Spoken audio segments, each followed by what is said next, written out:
Hello po sa inyong lahat mga ka-crypto. Ako po si Pinoy Crypto Trader at sa video na ito ay atin pong pag-uusapan ang tungkol sa balitang ito na may kaugnayan kay Bitcoin. Kung saan ang sabi po rito ay Rich Dad Poor Dad author explains why he loves Bitcoin. Yan ang Rich Dad Poor Dad po na ito ay isa itong napakasikat na libro tungkol sa financial or financial. Ayan, kung gusto po nating yumaman, ay yan, napakaganda pong basahin ang libro na ito. Marami po tayong matututunan dyan. Ngayon ay yung author po nito ay walang iba kundi si Ginoong Robert Kiyosaki.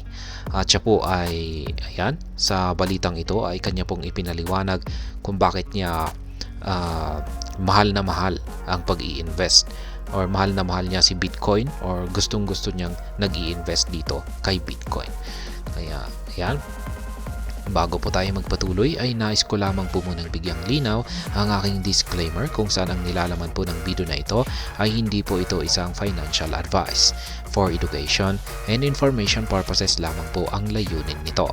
Maliban po dito ay nais ko na rin pong magbigay babala na wala pong kahit anumang group chat ang Pinoy Crypto Trader. Ayan po siya, nakikita po natin sa larawan na ito ay si Ginoong Robert Kiyosaki. Ayan, ang author ng sikat na librong Rich Dad Poor Dad. Yan, kung pag hindi pa natin nababasa yan ay rin-recommend ko yan na basahin po ninyo ang kanyang libro. The famous author and financial educator has explained his love for Bitcoin over gold and other precious metals. Kaya yan, parang sinasabi po niya rito na si Bitcoin yung kanyang pinaka-paboritong investment asset. Kasi siya na rin ay nag-i-invest na rin po siya. Malaki na rin yung kanyang mga investment dito sa mga gold at saka iba pang mga precious metals. Meron na rin po siyang stocks. Pero sa lahat ng mga ito ay itong si Bitcoin daw yung kanyang pinaka gusto sa lahat. Kiyosaki has been recommended that investors put in at least $500 in the leading cryptocurrency, predicting that its price would rise as high as $300,000 in the coming years. Ayan, na-content na po natin ito. Yung kanyang inilabas na pahayag na ito na maski mag-invest lamang daw tayo ng $500 dito kay Bitcoin ay sa paglipas ng mga taon ay tataas daw ito at ang magiging value nito ay abot ng $300,000. Ayan, ganyan po katindi ang kanyang paniniwala sa pag-i-invest dito kay Bitcoin.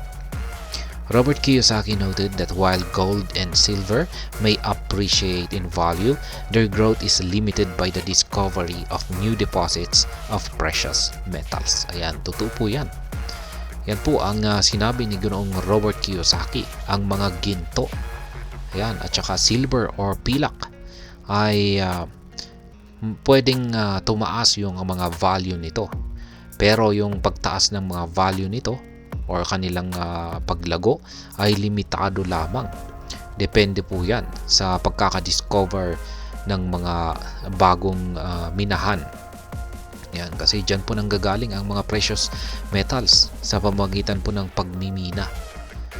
Yan, kaya pag meron pong na-discover na bagong mga deposits dyan ay ayan. Kiyosaki clarified that he invests in gold and silver and owns mines for them. Ayan, meron pa siyang sariling minahan para sa mga gold and silver. At the same time, he invests in oil and owns oil wells as well as an investment. Nonetheless, he argues that Bitcoin is a superior asset because of its fixed supply. Kaya ayan, tindi talaga nitong si Ginoong Robert Kiyosaki. Meron din siyang mga nag-i-invest din po siya sa mga oil at meron siyang sariling oil wells. Ayan. Ngunit yan na nga, yung gold, silver, mga oil na ito ay meron pong mga sources ang mga ito. Yan, kaya gaya nga ng sinabi niya kanina rito ay pwedeng may ma-discover yan na bagong mga sites, mga lokasyon yan na kung kung saan ay kung saan pwedeng mapagkukunan ang mga ang mga bagay na ito, gold, silver at saka oil. Pero pagdating po rito kay Bitcoin ay fix po ang kanyang supply.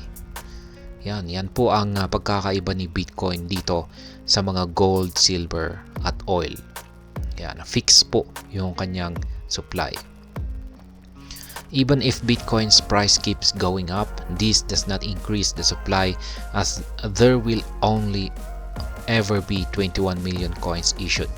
Kaya maski tataas daw yung presyo ni Bitcoin, hindi pa rin magbabago yung kanyang supply. Mananatiling nasa 21 million coins lamang ito. Kaya yan po kasi yung create lamang na total supply ng creator ng Bitcoin. Nasa 21 million coins. Kaya hindi na pwedeng magbago yan. Ito yung aktual na tweet ni Ginoong Robert Kiyosaki. Na siyang nagpapaliwanag sa lahat ng ating mga napag-usapan dito. Kaya yan pong muli ang dahilan kung bakit gustong-gusto or mahal na mahal ni Ginoong Robert Kiyosaki ang Bitcoin. Kumpara sa ibang mga investment assets niya na gold, silver at saka oil or mga stocks. Kasi ang dahilan ay si Bitcoin ay meron lamang po siyang limitadong supply. Hindi po tulad ng mga gold at silver na kumbag may na-discover pong minahan or bagong lokasyon kung saan ay maraming mga mamiminang ginto, ay maaapektuhan po ang presyo ng mga ito.